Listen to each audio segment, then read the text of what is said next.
Hello everybody and welcome back. Today I'm coming at you from inside of my home. I am in my office slash piano room slash seed starting room. This is my multi-purpose room and you will probably be seeing lots of videos from me sitting right here in front of this lovely closet over the next several months while it's cold outside. But this is where I'm going to be starting all of my seeds for this upcoming season. Today, I just wanted to go over a few things. I have a seed haul from Johnny Seeds that I have a bunch of beautiful cut flowers that I'm going to share with you guys and show you pictures. I also wanted to go over my seed organization. I have tweaked some things this year that I think are really helpful. And I've also been learning from other gardeners that I watch, that I follow. And so anyways, I will show you what I'm doing as far as organizing my seeds. My collection has finally gotten big enough where I had to do some things different. And lastly, I wanted to share with you guys my seed starting setup that I have right here in this room. I had really good luck last year and I will give you all the details as far as that goes. So let's get into it. Okay, I just scooched a little bit closer to the computer so that I can reference the pictures of these seed packets. That is the thing about Johnny Seeds, is that they do not come with a picture on it, but it doesn't even matter in the end because of all of the information that they put on their packets. It is invaluable. So let's go ahead and just get right into it. This first packet I have is the Camelot Mix Digitalis or Foxglove. I've never grown foxglove before. I've always wanted to. From what I understand, these are supposed to bloom first year instead of normal foxgloves that bloom second year. So I'm really excited about that. It's beautiful. The next one that I have here is the Silver Dollar Eucalyptus, and I just thought eucalyptus would be so beautiful to grow. Never grown it before, so there's gonna be a lot of experimenting this year. And then I have 5 varieties of Lisianthus. Now, I grew Lisianthus last year and I had really good luck with it. And I know that they say it can be kind of a temperamental, kind of a tricky cut flower to grow, but I had good luck with it, so I'm hoping that I will have the same luck this year. But I got 5 different varieties. I have Voyage 2 Lavender, Voyage Pink 2 Improved, Voyage 2 Light Apricot, Voyage 2 First Love, and Voyage 2 Yellow 2. So apparently I got all of the Voyage 2 varieties, and I don't know why. Maybe those blooms just drew me in when I was looking on the website, but I'm really excited for these Lisianthus, and I'm really excited about all those shades that I got. Okay, the next set of packets. I have New Look Dusty Miller, Madame Butterfly Snapdragon, which I also grew last year. And then I got some specific colors. I just think they're so beautiful. I got the Chantilly Bronze Snapdragon and the Chantilly Light Salmon Snapdragon. And I feel like they're similar, but I just loved them both. And I don't even know if I'm saying that right. And then I also got some violas, which I'm so excited about. I always go buy them at the garden center. And so I'm excited just to try to grow my own from seed. But I have the Nature Antique Shades, the Imperial Antique Shades, and then I also have the Frizzle Sizzle Mini Tapestry of all violas. Next, I have 3 different varieties of Campanula, and I'm so excited about all of them. They're beautiful. I have Champion White 2, Champion Lavender, and Champion Rose 2. Oh, I cannot wait for these. They're those little bell-shaped flowers. They'll be beautiful. And then I also have 2 different kinds of celosia. I have a flamingo feather, which is just beautiful and airy, and then a flamingo purple. Both of those will be great filler flowers. And then I have an ornamental grass, which is called Savannah, and it's pink. I don't think I've ever seen like a beautiful pink grass like that in a garden center, or I don't know. But when I saw the picture on the website, I felt like I had to have that one. And then I also have a pink Sunday salvia, which to me, it didn't really look like a salvia, but beautiful pink, and it will be great in fillers as well. All right, we're getting there. Next, I have 2 different varieties of Clarkia. I have Gray Shell Pink, Elegant Salmon, both are beautiful. And then I have 2 different kinds of ornamental kale, which with the violas, I think will be perfect for spring and for fall. I have Crane Red and Crane White, and I just could not get over those. I'm really excited. Then I have a pincushion formula mix of Scabiosa. I just wanted to kind of trial all the colors, see what I can do with those. I think they're beautiful. And that is also something when I'm buying seeds, if I'm trying a flower for the first time, a lot of times I'll get a mix. I will get a mix packet that has just kind of like all of the colors in it so I can get a feel of the flower. And then the next year or the following years, maybe I'll get some specific colors that I really like. And then I got a Johnny's Pastel mix of Status, which you guys probably know dries really, really well. So I'm hoping to dry some of the Status at the end of the year. And then I have some Cat's Formula stock. And then I also have Silvery Rose Straw Flower, which also dries really, really well. And that straw flower, I guess I could have gotten a mix of that, but that specific one, that Silvery Rose, just jumped out at me. Okay, last section. I have some Persian Cress, which will be a beautiful filler. I have some Mystery Rose Chinese Forget-Me-Nots, which I just hope that all of these turn out like the pictures because, oh, that one's beautiful. And then I also have some Larkspur mix, the QIS Larkspur formula mix. And I have some Dara, which is also beautiful filler. And then I have Bells of Ireland. That is all of my seeds that I ordered. I have quite the haul, but I think I also have the setup where I will be able to get them all started and we'll be able to make some beautiful bouquets this season. Okay, now I want to show you guys how I am organizing my seeds this year. Actually, let me grab something. So last year, this is what I was storing all of my seeds in. Not very big at all, but everything that I had fit in here and it was great. Now in here, I just have baggies of all of the seeds that I collected myself from this past season. And I wanted to show you guys quick too. I bought these little, just off Amazon, these cute little seed packets so that I can put my collected seeds in something pretty and something that is the same size as everything else so that it will just organize right into all of my other seed packets. But as you can see, this container is pretty small, even though it worked for everything that I needed. It fit all of my seeds mostly. This year, I really felt that I just grew out of this little container. So anyways, I will show you what I'm using now. Most of you have probably seen this already, but I got this big container I got mine from Joann's and it was on sale, half off, and it has been a game changer. I have seen other gardeners use it and I think that's the perfect way to do it. So this is how I have kind of organized mine, and people have different methods of how they do it. This is kind of going along with what I was already doing last year. Also, if you noticed, I put everything just on green masking tape because if I want to switch things around, I wanted it to be flexible. So maybe if I find a rhythm, I'll write actually on the plastic itself. But for now, I think this is a good way to make sure I'm liking how I'm doing it. But I have it broken up between vegetables and flowers. These are all my vegetables. These are all of my flowers. And then if you open it, you have all of these different containers that just slide out like that and slide back in, and everything fits perfect and beautiful. So I have mine organized between weeks of when they're ready to be started.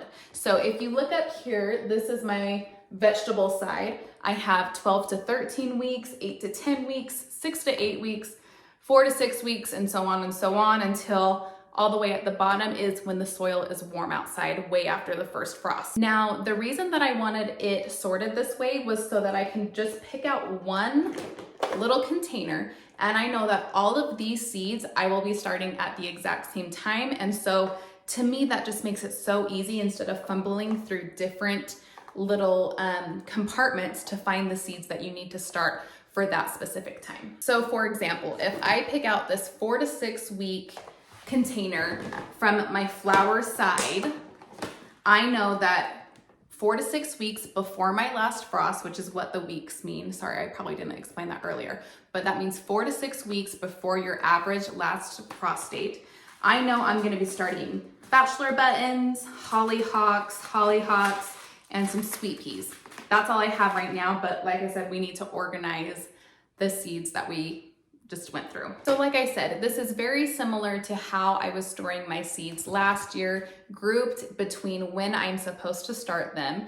But this just holds a lot more and it looks nicer and everything's a little bit more tidy. Now, if you need to take it a few steps further and get really, really organized, you can do a couple of extra things. Last year, I started a spreadsheet that proved to be just like a game changer for me. Took a lot of the guessing out of what I was doing. So I set up a spreadsheet in different sections, and those different sections were just like I have the seeds organized in the box. They were broken down into how many weeks do I need to start the seed before my average last frost, or if I have to do it after my last frost, or if I have to do it when the soil warms up.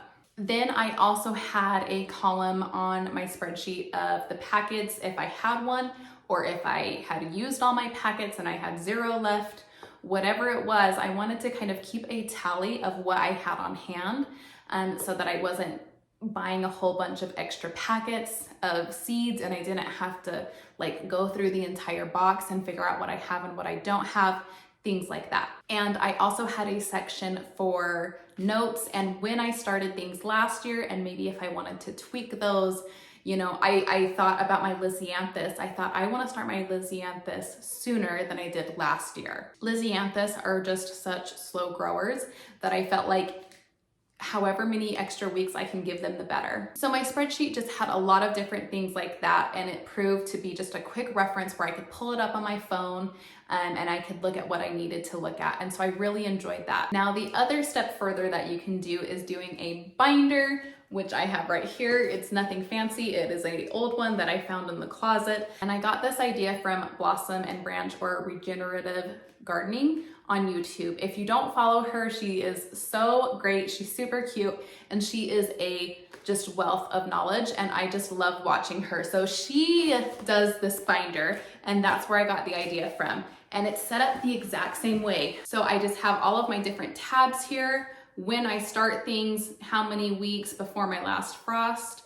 And what I'm gonna do is as I plant seeds, each seed is gonna have a page in the binder and it will be another place where I can write notes, jot down things like what worked for me, what didn't work for me, whatever it might be. But the reason I like the binder is because, you know, last year, if I needed a reference to something, I needed a piece of information that was maybe in my spreadsheet. Usually I'm out in the garden, my hands are covered in dirt, I'm covered in dirt, and I had to get out my phone. It actually was just kind of a pain to use my phone while I'm out in the garden. So I think the binder is a really good idea. Everything is in these little plastic sleeves, so I really don't care if it gets dirty or whatnot, but I think if I have something like this actually out in the garden with me, it'll be really helpful. The other part to that too is I just think there is something that feels secure about having things on hard paper and hard copies and not everything digital.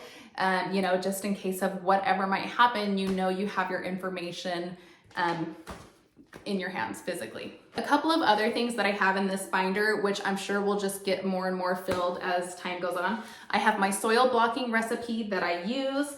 And then I have this sheet that tells me when my last frost is, when my first frost is, how many days my growing season is, which is 176 days, which is helpful. Seedling light requirements, which I will go over when I show you my setup, but just whatever information I want to put in here, I can put in here. I actually had tried to keep a garden journal last year and the year before, just like, you know, just a notebook journal where I would write random notes in it and, you know, try to organize it. But for me, I think the binder is the way to go. It's just a little bit more organized and I think I'll be able to find the things that I need easier. Okay, and the last thing really quickly before I show you my seedling setup that I have is a calendar. I don't have one as of right now, but I'm leaning towards getting one. I have a calendar on my phone that I have an entire gardening like tab on. If you use Google Calendar, you know what I mean. You can like color code it and everything. So I have a green tab that is my gardening,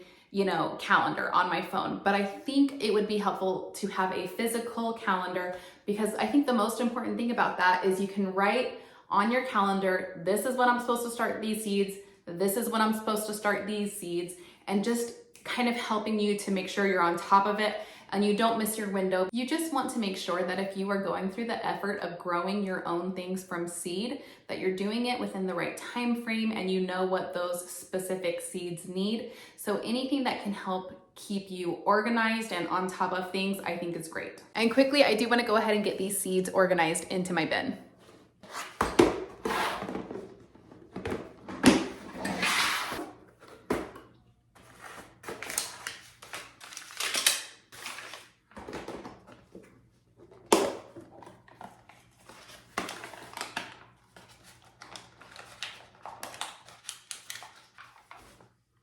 You guys, what a bummer. I want this to work so badly, but I know that in here, these are Lisianthus, and they come pelleted, which means they come in little tubes instead of flat packets. So they're not all gonna fit in here, which is totally fine because I'm gonna be starting these soon anyways. Anyways, I'm gonna set those ones to the side. Let's get the other ones in.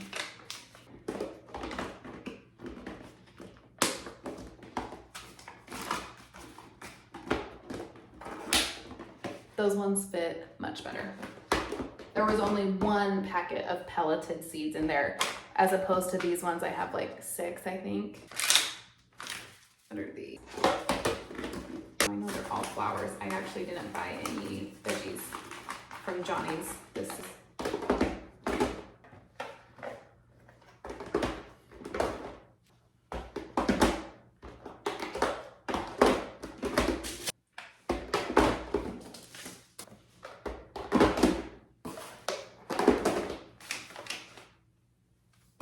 okay, that's it. All the seeds are organized. Let's take a look at the shelves.